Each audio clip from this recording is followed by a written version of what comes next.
Ask her, why does everyone hate J.K. Rowling? Isn't she the author of Harry Potter, one of the most famous book series of all time? She is, and people hate her anyway, here's why. J.K. Rowling started out as an English teacher with a passion, and then she began writing Harry Potter. And when she finished, she began trying to sell her story to the publishers, and after a grand total of 12 whole attempts, she was finally picked up by a publisher. Nobody could have expected the success that Harry Potter got, and it became sensational way before the films were even made. But what was it about Harry Potter that captured such a huge audience? You see, Harry Potter is a middle grade fantasy, which basically means it's for kids.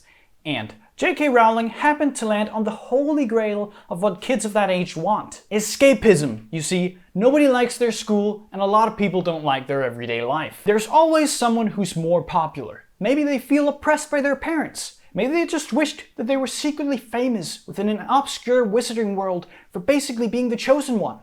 And then getting a letter inviting them to escape their boring realities and join Hogwarts. Sound familiar? Not only were the books really doing it for her, but when the films were successfully adapted, she rose to stardom. But with great power comes great responsibility, and the first of the bad omens began to appear. J.K. Rowling joined Twitter back in 2009, originally making it to prevent fake tweets and fake accounts, stating that, "I'm afraid you won't be hearing from me very often."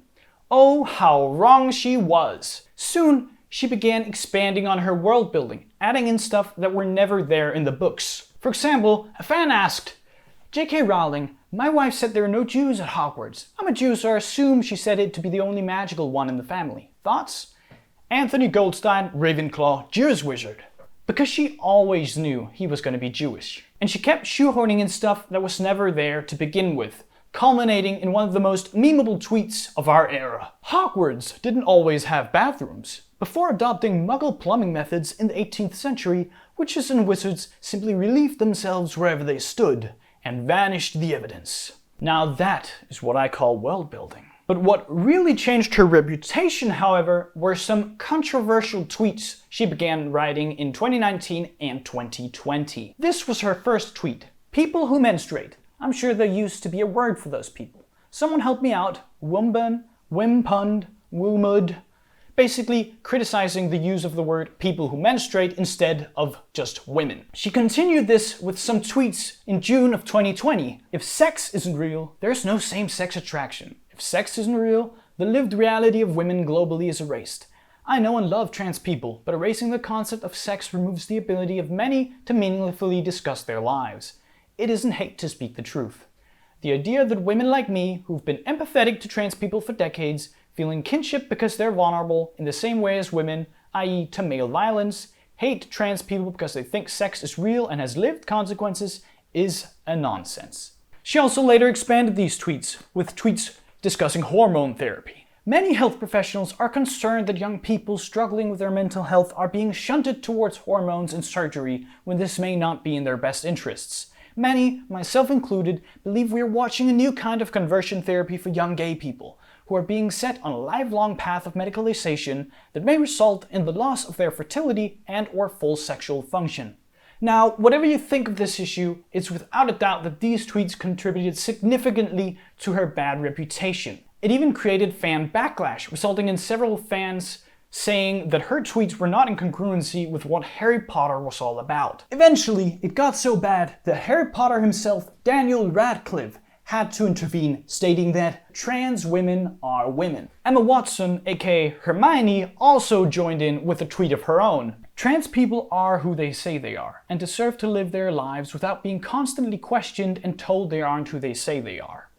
I want my trans followers to know that I and so many other people around the world see you, respect you, and love you for who you are." Furthermore, in 2020, J.K. Rowling released a book that featured a detective who was chasing a killer who was a man wearing a dress. This, for many reasons that are very obvious, did not contribute to her reputation, many folks stating that the subtext was unhealthy. What's maybe most unfortunate for J.K. Rowling about all of this is that the TERF position doesn't really lend itself to defense from either the left or the right. The left often disagreeing with the trans exclusionary part of the TERF position, and the right often disagreeing with the radical feminist part. So in the end of the day, she's gotten herself into a bit of a rut, and nobody really likes her. J.K. Rowling, who was one of the most beloved authors back in 2009, slowly descended into a Twitter spiral until she slowly but surely burned her own reputation.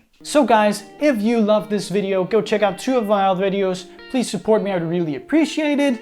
You go and have some fun. I hope you learned something from this very in-depth analysis of J.K. Rowling.